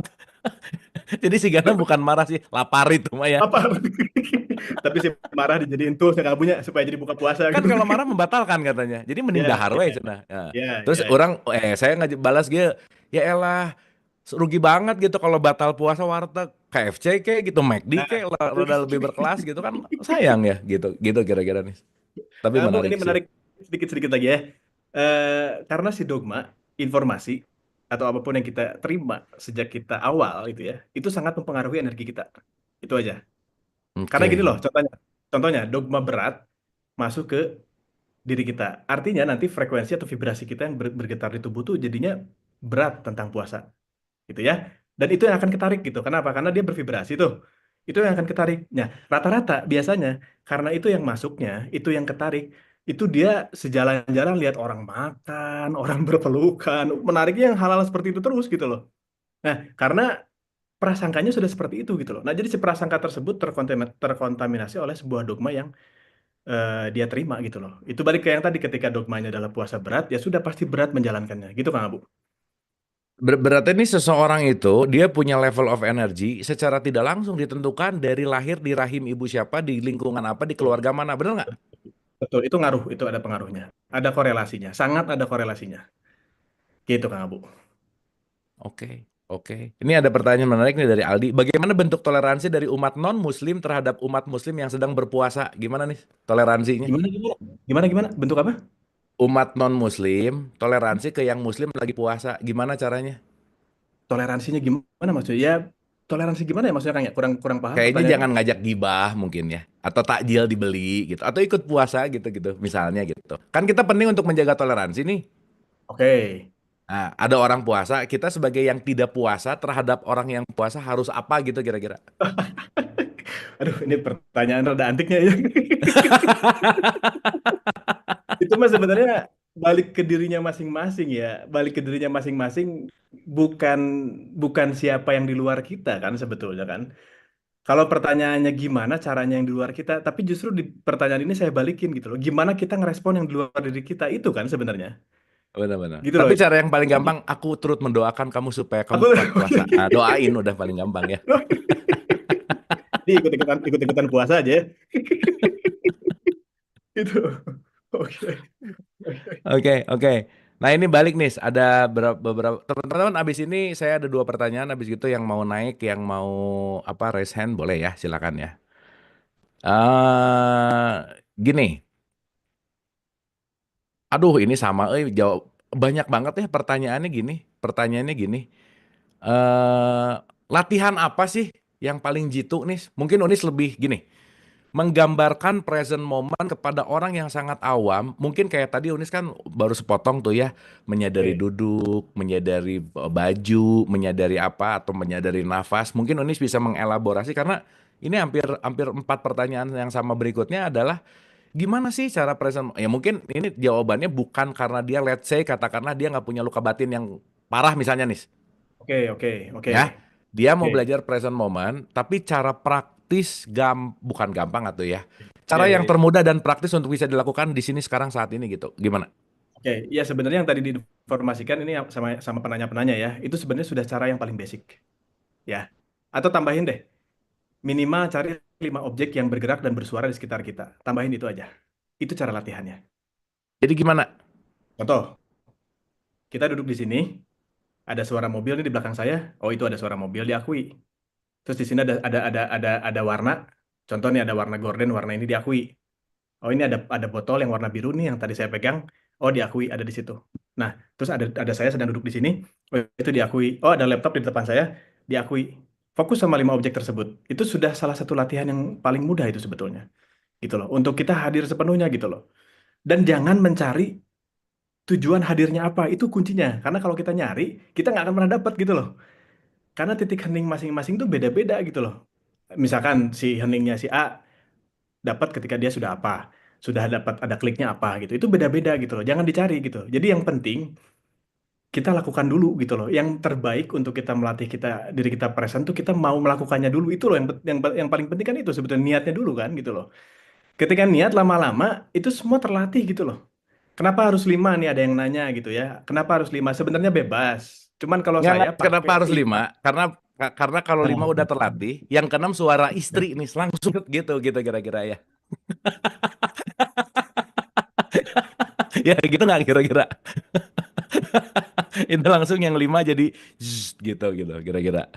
Oke. Itu Atau kenapa gini harus ya, 5 katanya nih? datang. Kenapa harus 5? Sebenarnya bebas. Sebenarnya bebas ya. Ini nggak ada acuan harus 5 apa. Cuman yang saya pakai itu 5. Kenapa? Karena si gelombang otak itu nanti berlatih dari mulai fokus ke yang satu ke fokus yang berikutnya gitu. Jadi pas masuk ke yang fokus ke yang objek kelima, itu muscle memorinya sudah terlatih. Itu aja sih sebetulnya tujuannya gitu.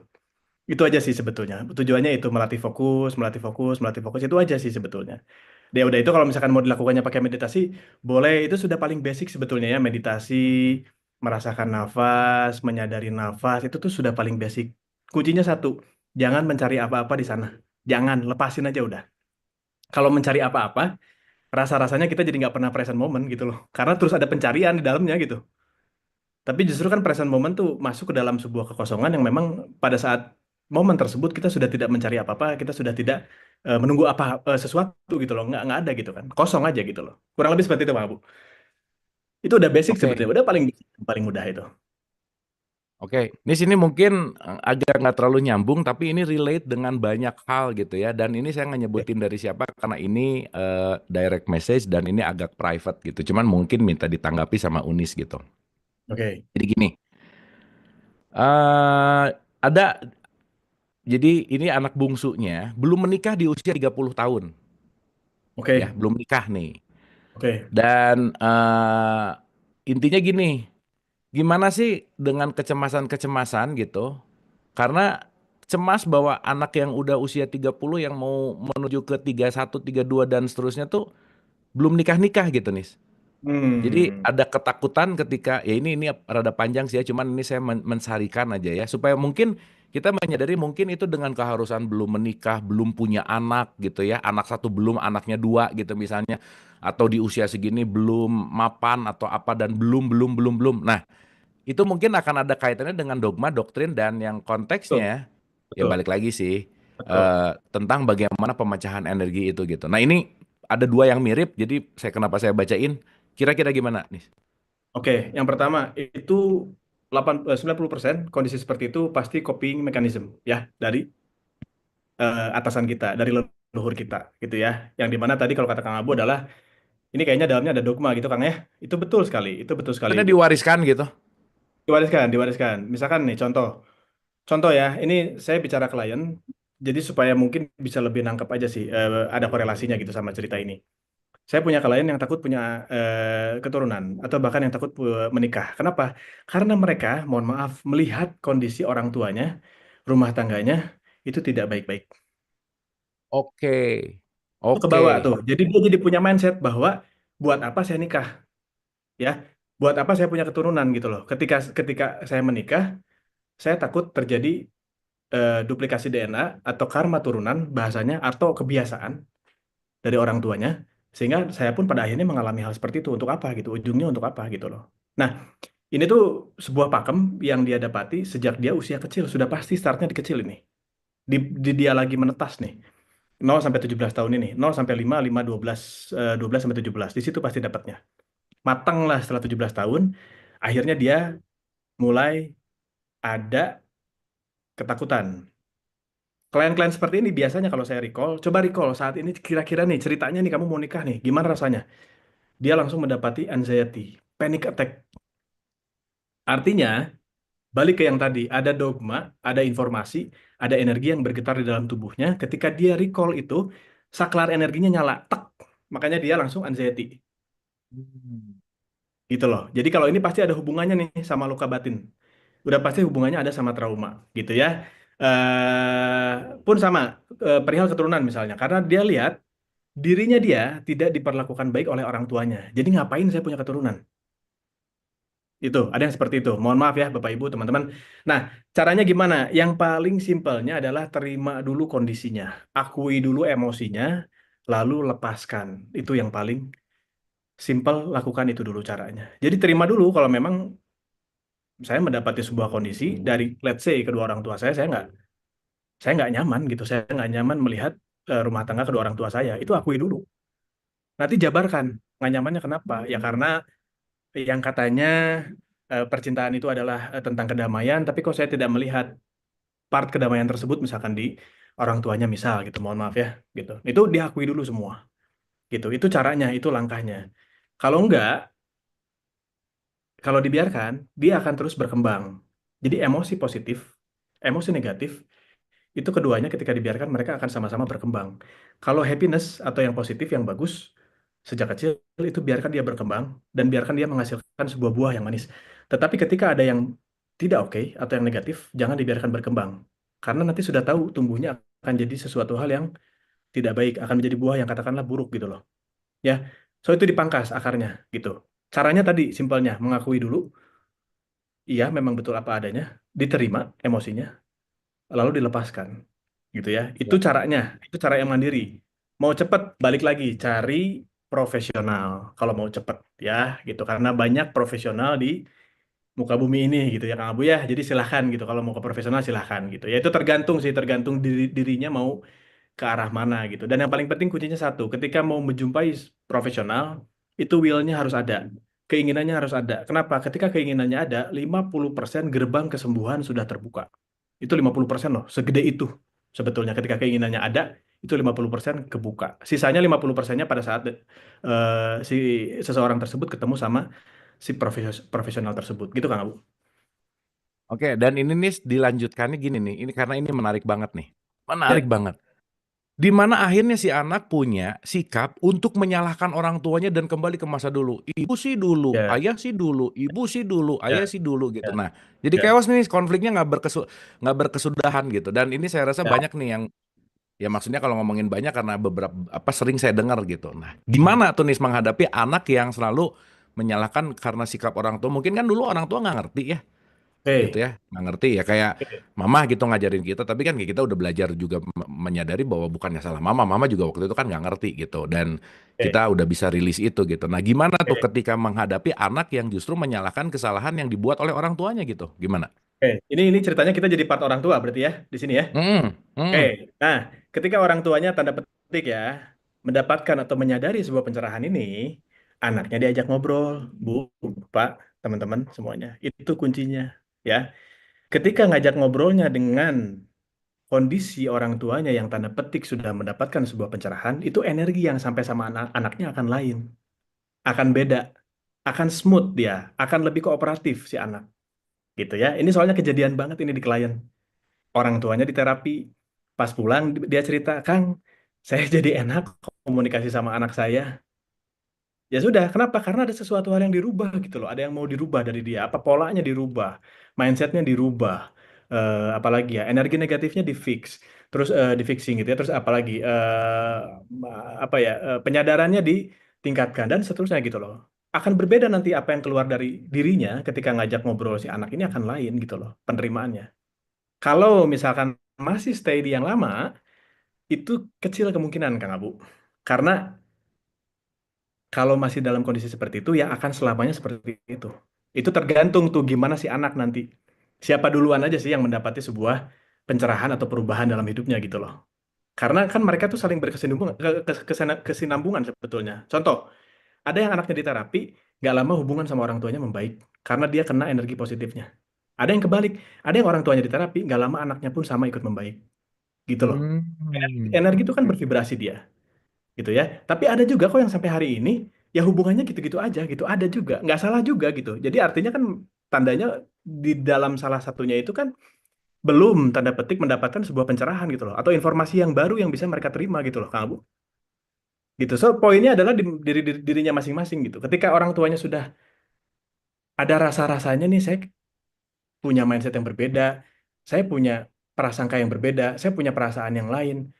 Coba ajak anaknya ngobrol, pasti lain hasilnya. Coba aja, pasti lain. Kenapa? Karena ketika kita berbahasa, itu sebetulnya yang pertama diterima sama orang tuh bahasa energi. Bukan bukan bukan suara yang muncul, bukan, tapi bahasa energi. Gitu loh. Ya. Jadi balik lagi, kuncinya semua ada di masing-masingnya. Kalau kita jadi part orang tua ya seperti itu. Gitu nggak, Bu? Oke Nis, thank you Nis. Dan jadi Oke. ingat di case-nya Dokter Rama Nis ya. Jadi ada Oke. orang tua yang gini, Dok, kayaknya anak saya harus ke psikiater deh. Oke. Dok, kayaknya anak saya deh. Kata Dokter Rama, jangan-jangan bukan anaknya, ibu yang harus ke Ibunya. psikiater. Nah, maksudnya kadang-kadang kan ya balik ya, ada respon Dokter Rama yang keren bahwa siapa yang nanya duluan, siapa yang duluan sadar, itu yang penting untuk diberesin dulu gitu. Betul, setuju Kang Abu. Bener tuh Nis? Betul betul saya setuju sama itu.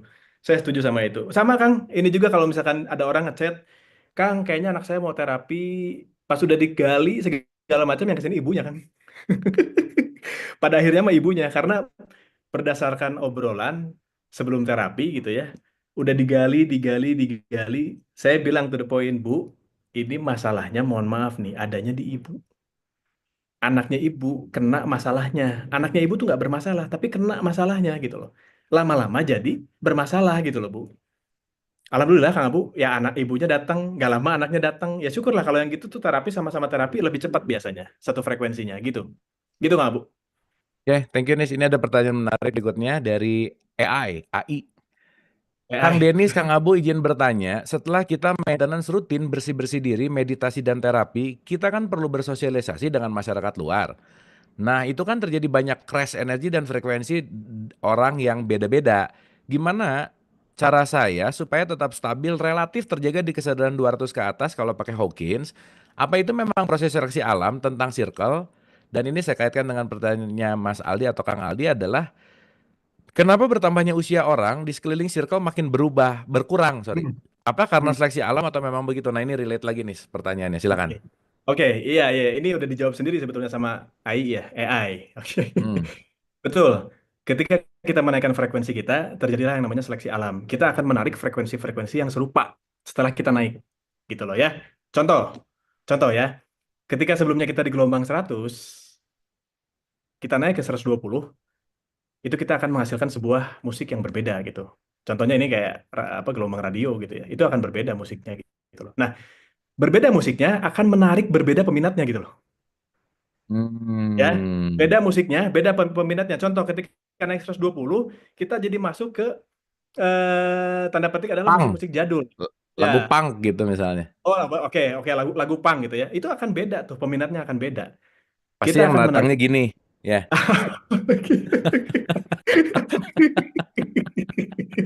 Gitu loh. Jadi ini memang betul adanya adalah tentang eh, seleksi alam. Tapi AI ya, ibu kali ini ya, atau nggak tahu nih apakah klien saya gitu. Saya juga punya klien namanya AI nih. Itu maintenance rutin bersih-bersihnya terus dilakukan, jangan berhenti ya. Karena kenapa? Sefrekuensi-frekuensinya berbeda dan seleksi alam, kita pasti menemui frekuensi yang berbeda juga sih, gitu loh. Nggak selalu sama gitu. Contoh, yang 120 sama yang 121 atau 119 itu pasti dekatan. Ya, Tapi itu nah, analogi yang keren sih, Nis. Analogi yang keren kenapa? bahwa setiap musik menarik peminat yang berbeda itu keren sih. Betul. Gini, gini Kang Abu, kalau yang konsernya Dream Theater nih kesukaan saya, ya orang-orang yang datangnya pasti yang suka. Nggak mungkin yang datangnya yang tiba-tiba suka, bukan nggak mungkin atau ya, kecil kemungkinan yang tiba-tiba sukanya R&B misalnya. Betul tuh Kang? Nah, Bener nggak Kang? eh, benar. Tapi Ya. Unis harus ngelihat kalau yang datangnya laki-laki, pasti disuruh istrinya. Ya, balik lagi ke situ lah ujungnya ya. Biar, biar apa? Biar eksis.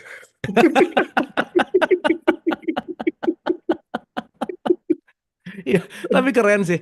Analogi bahwa di setiap levelnya Hawkins itu adalah genre musik gitu ya, bahwa si jazz akan menarik peminat jazz, si pop akan menarik Betul, peminat pop, si progresif akan betul. menarik peminat progresif, dan itu balik kembali kepada si circle dari si semesta kali ya.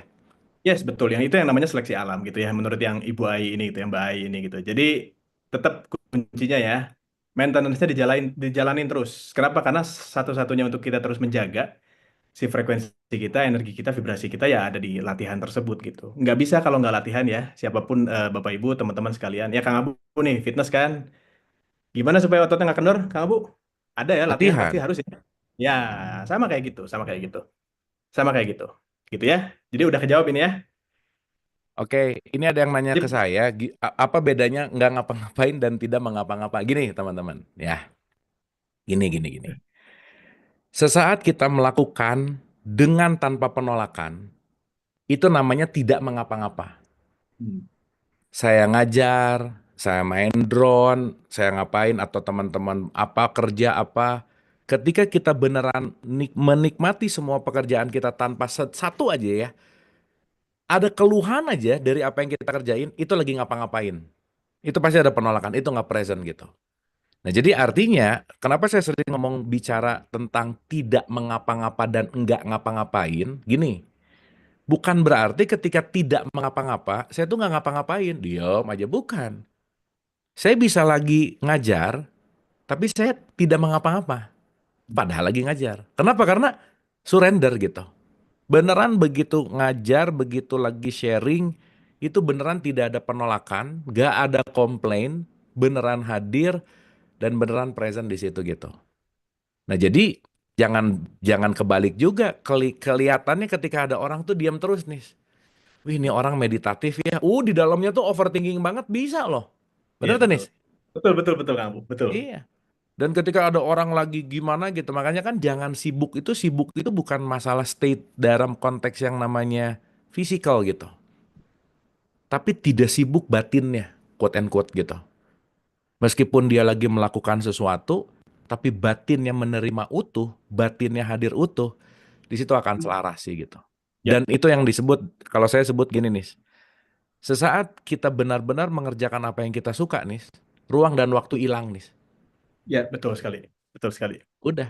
Betul. Makanya relativitasnya Einstein berlaku di situ. Sesaat kita berjumpa sama orang yang menyenangkan dan asik dan ngobrolnya nyambung dan seterusnya, 5 jam nggak kerasa loh.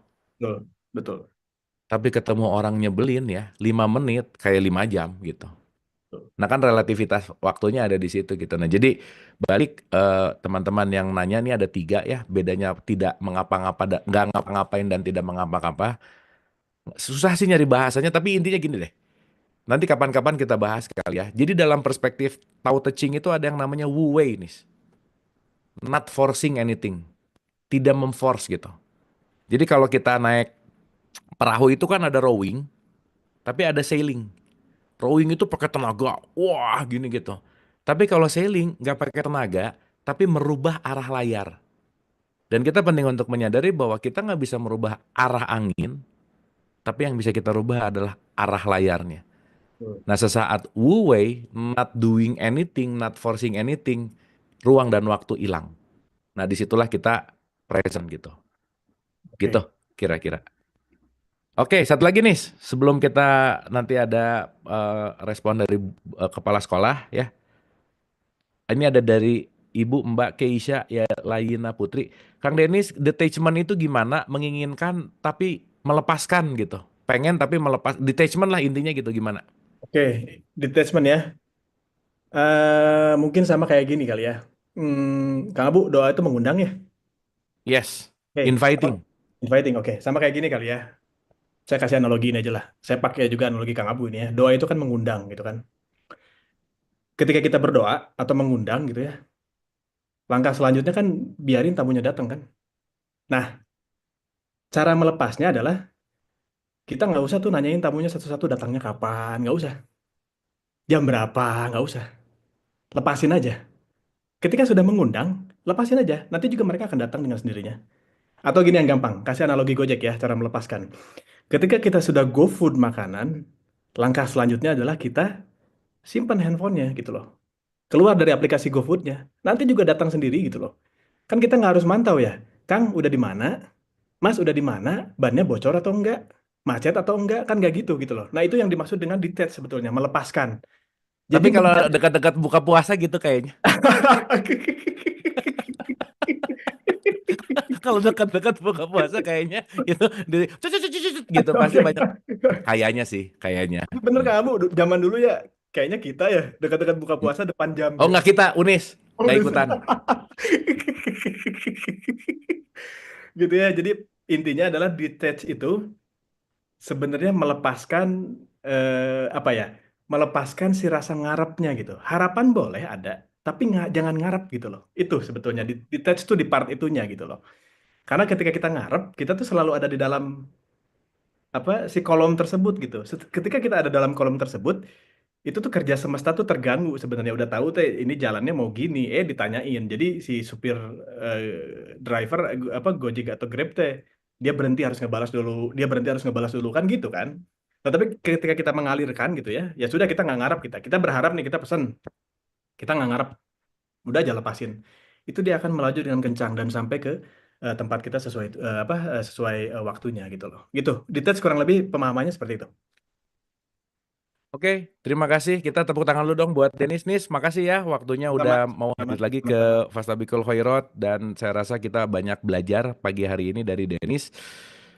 Bunda, mungkin ada satu respon atau apapun yang bisa diambil insight-nya dari obrolan kita dan sekaligus mungkin nanti habis Bunda langsung ke Denis kita final statement dan kita siap-siap untuk zuhur. Nah, silakan, Bun. Ya, makasih Kang Abu, makasih Denis. Bener, setuju dua nana pala linter gitu ya. Jadi hari ini benar-benar puasa ini tambah hari tambah membuat kita lebih lebih dewasa dengan cara puasanya karena sebenarnya kan sudah 63 tahun. Jadi ikut puasa let's say itu umur 5 tahun gitu ya. Jadi udah 50 sekian tahun puasa, tapi baru tambah ke sini baru 5 tahun terakhir ini tambah bermakna, bermakna, bermakna puasa itu, tapi setelah mengetahui tentang kesadaran gitu Kang Abu. Jadi puasa dengan sadar itu ternyata maknanya banyak sekali karena yang tadi Kang Denis bilang gitu ya, diem aja pokoknya udah ini kalau kita lagi hening tuh ya diem aja kita lagi ngecharge tuh diem aja gitu. Ternyata memang kita juga nggak usah bertanya banyak juga ketika kita puasa, lakuin aja puasa itu sama dengan diamnya kita gitu. Jadi ternyata begitu kita diam semuanya seperti hari ini masuk semua tuh gitu. Apalagi tadi pas ada satu yang sederhana nih tadi ya menahan puasa dan mengontrol puasa itu emang satu hal yang tipis banget ya, beda tipis sekali gitu untuk membedakannya kita sudah terbiasa dengan kata-kata itu gitu. Ternyata kata-kata juga berpengaruh banget gitu. Walaupun cuman kata-kata sama-sama itu juga lah, cuman salah ngomong gitu kan. Jadi oh ternyata dalam dalam kita bicara juga itu dibutuhkan mindful juga, dibutuhkan fokus juga gitu. Dibutuhkan untuk kita hadir dan utuh di sini untuk ketika kita berbicara gitu. Karena apapun yang kita dapatkan hari ini, kadang-kadang suka gini, kok kamu tadi udah nyimak Kang Abu kayak ngantuk kayak apa, tapi kok waktu menyampaikan terakhirnya kok dapet gitu. Padahal ya memang bukan ngantuk ya memang nyimak gitu.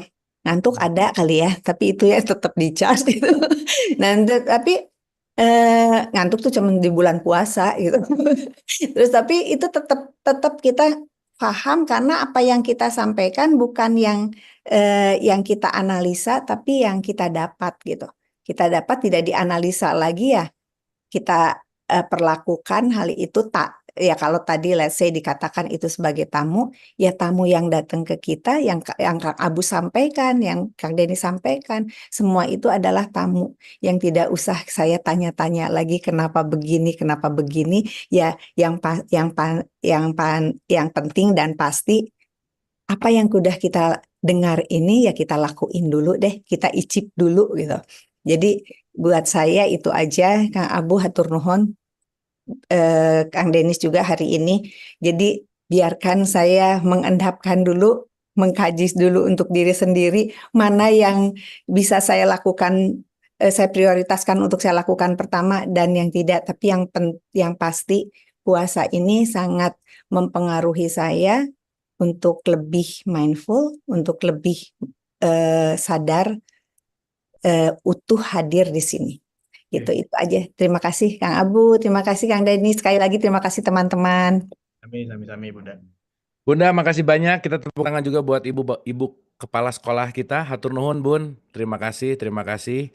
Terakhir nih, seperti biasa, final statement untuk energi puasa di momen awal pertama Ramadan 2025. Silakan. Oke, menarik kayaknya ambil kalimatnya Bunda tadi ya. Biarkan saya mengendapkan dulu gitu ya. Ya karena memang begini ya Kang Abu ya.